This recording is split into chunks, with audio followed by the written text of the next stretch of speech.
Telangana rising global summit 2025 నుంచి మనం live చూస్తున్నాము. తెలంగాణ సర్కార్ చాలా ప్రతిష్టాత్మకంగా తీసుకుంది. ఈ సమ్మిట్ కి 6 ఖండాలు 44 దేశాల నుంచి 154 మంది ప్రతినిధులు హాజరవుతున్నారు. ఇప్పటికే చాలా మంది అక్కడికి చేరుకున్న దృశ్యాలు మనం చూస్తున్నాము.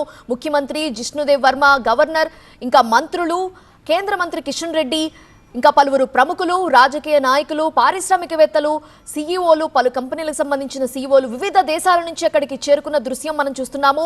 మరి కాసేపట్లోనే కార్యక్రమం ప్రారంభం కానుంది. 2 రోజుల పాటు ఈ కార్యక్రమాన్ని నిర్వహిస్తున్నారు. గ్లోబల్ సిటీగా ప్రొజెక్ట్ చేస్తోంది తెలంగాణని తెలంగాణ సర్కార్. ఆ లైవ్ దృశ్యాలే మనం చూస్తున్నాము.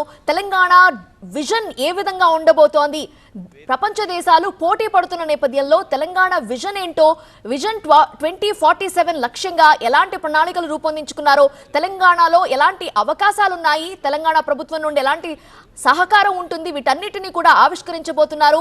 ఈ 2 రోజుల సమ్మిట్లో ప్రపంచ దేశాలకు ఒక మంచి అవకాశంగా తెలంగాణ ఉండబోతోందో వివరించే ప్రయత్నమే గ్లోబల్ సమ్మిట్ అని తెలంగాణ సర్కార్ చెప్తోంది. ప్రపంచం దృష్టిని ఆకర్షించే విధంగా గ్లోబల్ సమ్మిట్ కి ఏర్పాట్లు చేశామన్నారు డిప్యూటీ సీఎం బట్టి విక్రమార్క.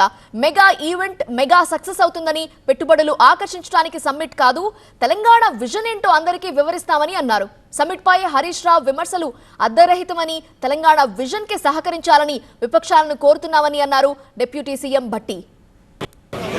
బాగా ఉండబోతుంది.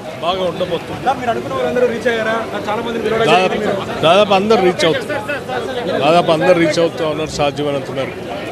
It's going to be mega event and successful event. మీ సమ్మిట్ కి కేవలం గ్లోబల్ సమ్మిట్ కాదు, ఇది గ్లోబల్ సమ్మిట్ అని చెప్పి హరీష్ రావు ఏం చెప్తారు? అమ్మా, మీది గ్లోబల్ సమ్మిట్ కాదు, గ్లోబల్ సమ్మిట్ అని కేవలం ప్రచారం కోసం మాత్రమే ఇలాంటి కార్యక్రమాలు చేస్తున్నది ఆయన వర్షం. మీరేం చెప్తారు? ఈ కేవలం దాని మీదనే బతికేటువంటి వాళ్ళు దాని గురించే మాట్లాడుతూ ఉంటారు.